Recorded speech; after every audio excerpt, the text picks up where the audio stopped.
Bonjour, bienvenue et merci de nous suivre sur votre page YouTube CasaWeb. Nous sommes de retour pour un autre numéro de votre émission Carrefour des idées. Aujourd'hui, nous accueillons Professeur Signaté, qui est entrepreneur, CEO, cabinet Croissance. Il est aussi directeur marketing de communication de Casa Agrobusiness. Il est coach en développement personnel et leadership communautaire plutôt. Bonjour professeur Signaté. Bonjour. Aujourd'hui nous parlons d'entrepreneuriat. Expliquez-nous un peu le concept. Alors, merci beaucoup. Merci à CasaWeb de m'avoir invité dans cette émission. Déjà, professeur, je n'aime pas trop l'appellation parce que ça fait de moi quelqu'un de très sérieux. C'est que je ne suis pas du tout, d'accord. Bon, il y a des gens qui m'appellent professeur simplement parce qu'il m'arrive de donner des cours dans certains instituts privés de la place. Ça ne fait pas de moi forcément un professeur, mais bon, ça fait plaisir aussi de l'entendre. Donc, merci encore une fois.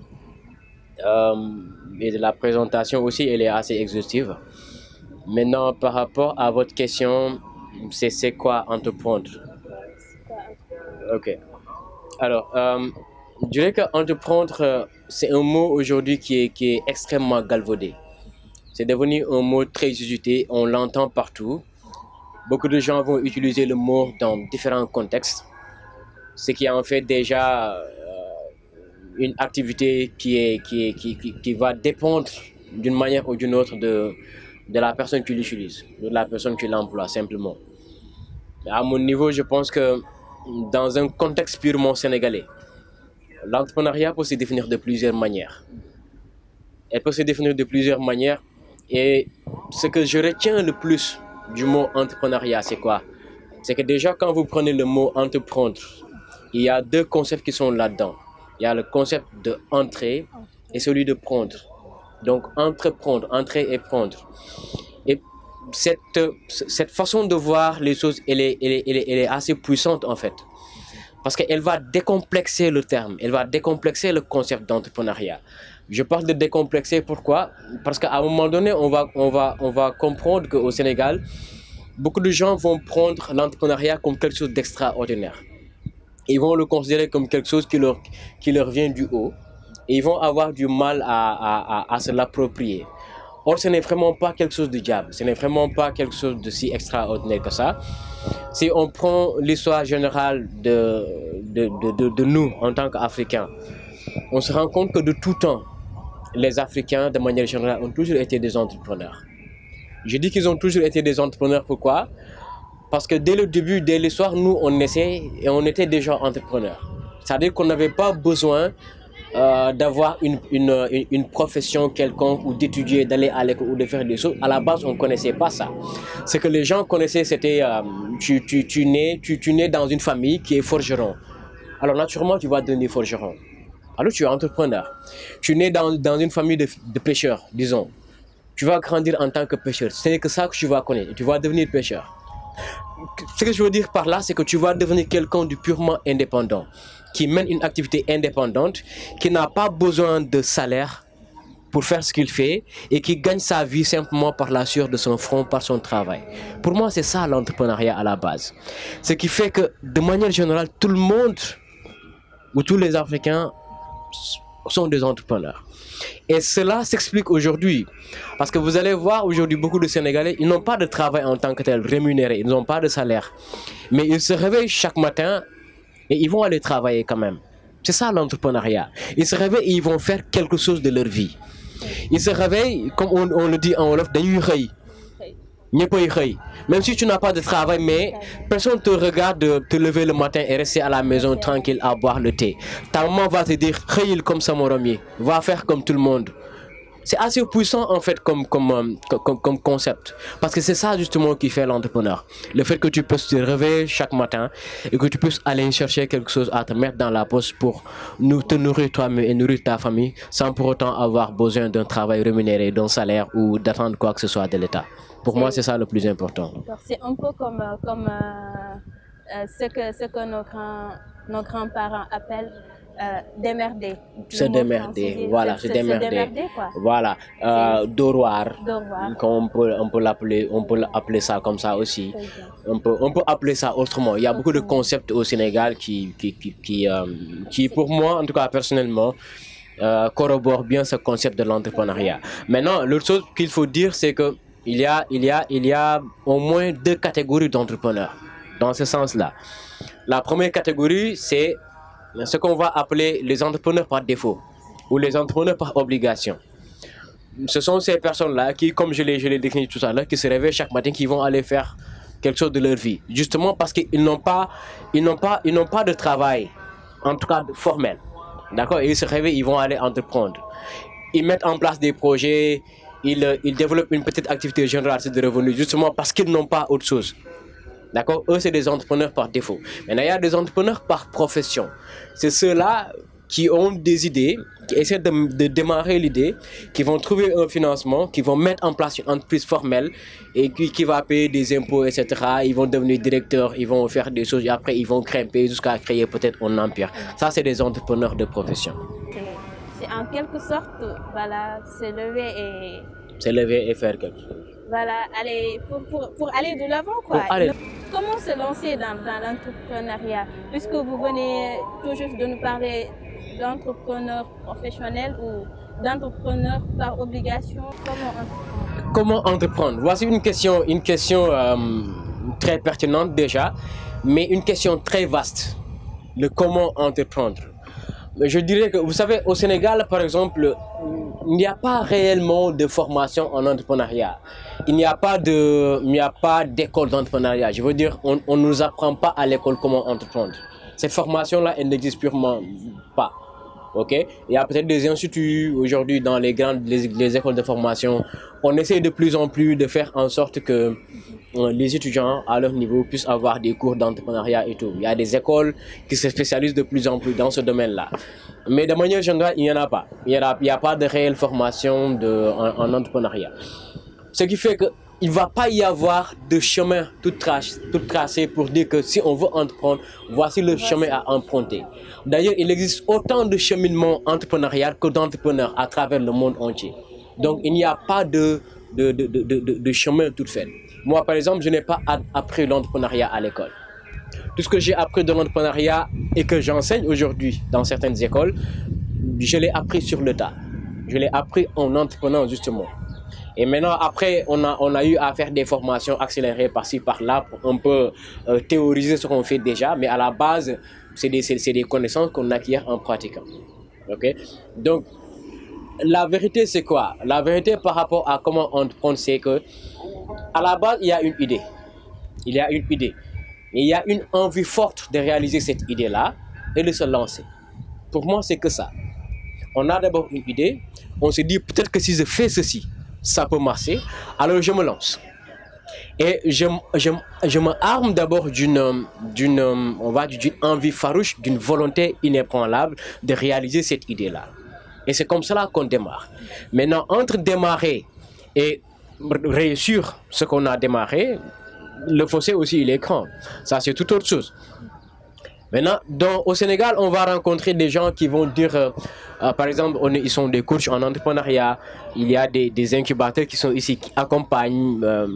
Mais dans tous les cas, je me dis que quel que soit le cheminement que vous allez utiliser, quel que soit le coach que vous allez avoir en entrepreneuriat, quel que soit l'institut ou l'institution que vous allez intégrer pour démarrer votre activité entrepreneuriale, vous n'allez pas avoir quelqu'un qui vous dira voici le chemin exact à utiliser ou à emprunter pour pouvoir réussir en entrepreneuriat. Pour moi, ça n'existe purement pas.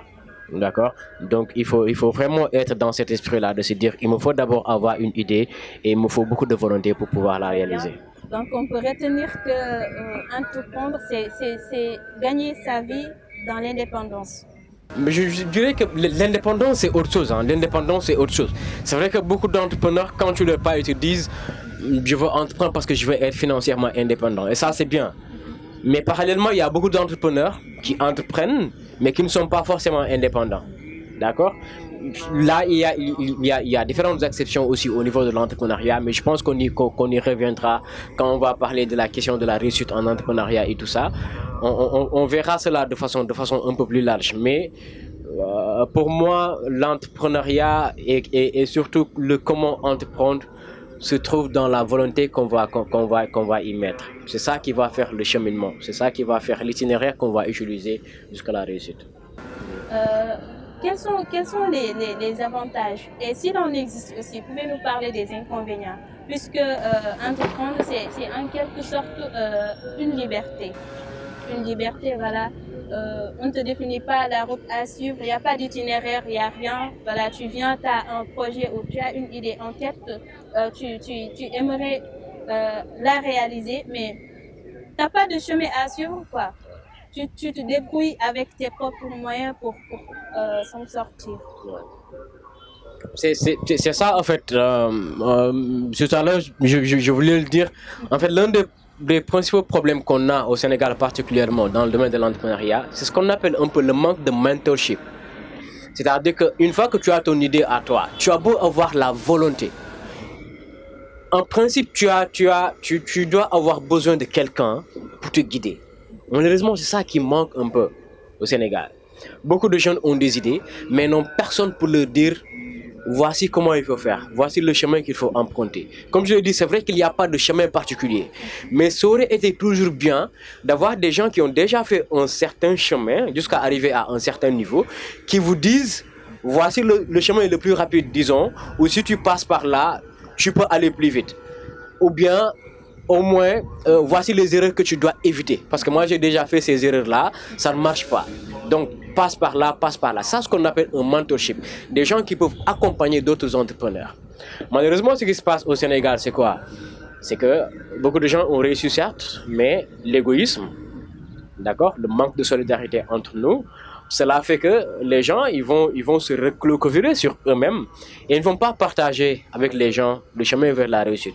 Pourquoi? Parce que certains pensent que si je partage avec les gens le chemin par lequel je suis passé pour réussir, ils vont me doubler. Ou bien, parfois ça va même au-delà. Parce qu'il y a des gens qui pensent que le fait seulement d'expliquer à d'autres personnes comment réussir, cela suppose que les gens vont savoir que toi déjà tu as réussi et que certainement cela veut dire que tu as de l'argent. Et les Sénégalais n'aiment pas que les gens sachent qu'ils ont de l'argent. Alors ils gardent tout pour eux. Ils gardent tout, les méthodes, les risques auxquels ils ont fait face, je sais pas, les bonnes pratiques et tout, ils gardent tout pour eux. Et c'est bien dommage. Et c'est cela qui fait que beaucoup de gens ne vont pas avoir de mentor, ils ne vont pas avoir de coach qui vont leur accompagner dans ça. Or, même si on dit qu'il n'y a pas de chemin tout tracé vers l'entrepreneuriat, mais je pense qu'il y a de grands principes. Il y a des principes. Les méthodes vont différer, mais les principes, en général, ils restent les mêmes. Et je pense modestement qu'il y a des personnes au Sénégal qui connaissent déjà ces principes-là, mais qui en général ne les partagent pas avec les gens. Voilà. Donc ça aussi, c'est quelque chose peut-être que les gens qui vont peut-être regarder l'émission pour trouver des solutions par rapport à ça, ou bien ils pourraient réagir naturellement ou peut-être mettre en place le plus d'incubateurs possible, créer des systèmes de mentorat ou de mentorship pour accompagner les jeunes par rapport à ça et les aider à réaliser leurs projets. En tout cas, toute personne ayant une idée dans sa tête ou ayant un projet, voilà, doit être plutôt épaulée. Ouais. Cette personne a vraiment besoin d'un coup de pouce pour avancer, pour réaliser ce projet-là. Oui. Voilà, je le dis parce que ce n'est pas parce que si tu n'as pas de mentor, tu n'as pas de coach, tu ne vas pas réussir, hein? C'est loin de là. Je veux dire que quand on a un coach, quand on a un mentor, on va plus vite. C'est comme le coach. C'est pas le coach sportif ou dans n'importe quel domaine. Si vous avez un coach qui vous montre comment on fait, ça vous permet d'aller plus vite. Quand vous êtes seul, vous pouvez avancer, mais parfois vous avancez lentement. Parce que vous allez faire face à des obstacles, inévitablement. Et parfois vous êtes là à chercher une solution autour de l'obstacle. Vous essayez ceci, vous essayez si ça ne marche pas. Quand on est deux, on s'en sort plus rapidement. Et quand on est face à quelqu'un qui a déjà fait face à ces erreurs-là, lui te dit, t'as pas besoin de faire tout ça. Voici le chemin le plus rapide. Vas-y. Et ça permet de pouvoir contourner ces erreurs-là et d'avancer beaucoup plus vite. C'est ça, en fait, l'idée derrière ce que je suis en train de dire. Et maintenant, professeur, peut-on s'inspirer d'une réussite d'une entreprise pour se lancer dans l'entrepreneuriat pour réussir? Oui, oui. Et d'ailleurs, même c'est souhaitable de s'inspirer, toujours. Je pense que toutes les personnes qui ont réussi quelque part, on se sont inspirées de quelqu'un ou de quelque chose. Je ne pense pas qu'il y ait des personnes qui, sans aucune référence, se lèvent du jour au lendemain et voilà, se disent je vais y aller. On a au moins des références quelque part qu'on regarde, sur qui on s'inspire, sur qui on se ressource et tout pour pouvoir avancer. Ça, c'est vraiment important. Et d'ailleurs, je dis qu'il est même souhaitable de le faire parce que on peut, dans ce qu'on appelle la programmation neurolinguistique, si on a quelqu'un qu'on admire, quelqu'un qu'on aime parce qu'elle a déjà réussi, ou parce qu'on l'aime tout simplement, parce qu'elle a déjà fait ce que nous, on veut faire, ce serait bien de modéliser cette personne-là, de regarder quelles sont les techniques que la personne a utilisées, quelles sont les voies et moyens par lesquels cette personne elle est passée, quelle est sa personnalité, quelle est sa psychologie. On se connecte à ces personnes-là à travers ces paramètres-là pour nous permettre à nous-mêmes de pouvoir avancer beaucoup plus vite. Ça, c'est vraiment souhaitable. Très intéressant. Et maintenant, puisqu'on parle de réalisation de projets, de réalisation d'idées, professeur, est-ce que les gens, par exemple, qui ont des idées, ont des financements, ou qui est-ce qui les finance? S'il en existe, bien sûr. Il existe, je sais qu'il existe des financements au Sénégal. Il existe beaucoup d'institutions au Sénégal qui financent des jeunes. Hein. Je pense notamment à la DER, le FONGIP, le FONSIS, toutes ces structures-là qui sont mises en place par l'État pour accompagner les jeunes dans leurs projets. Il y a aussi les banques, naturellement, qui financent aussi des projets. Il y a des business angels au Sénégal, même s'il y en a pas beaucoup. Il y a il y a beaucoup de sources de financement. Il y en a vraiment plein. D'ailleurs, je pense que parfois, contrairement à ce que les gens ils pensent, il y en a parfois assez au Sénégal. Il y a assez de financement